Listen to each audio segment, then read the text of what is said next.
এক কাম করিস গা খাবো উল্টো তুলে না ভিডিও বানাইস ভিউজ পুরো আসলো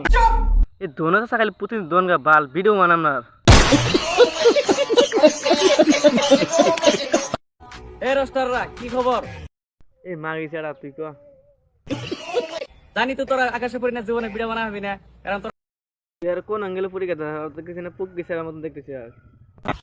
করে কেমন লাগছে অবশ্যই কমেন্ট বক্সে কমেন্ট করো। কিসারা বই কেমন লাগছে জানানটা কমন করে কয়ে দেন। হ্যালো সালামে তো লাভ শুনিস না? আচ্ছা শুনিস তোরা তো বিসিরে পাওয়া যায় না উনি যে জায়গায় যায় বলে গোয়াতে তোর চাস তোর জন্য একটা পার্সোনাল গিফট রাখছি তোর মধ্যে অনেক কি নিবি সমস্ত একটা নিলে সালাম কর তুমি কি নিবে তুই নিয়ে দিলেন বর্তমান মাসে পুক্তি খেয়ে ধরছা ভালো হয়েছে খাও মাসে ভিডিও আর কতদিন রোজ করবা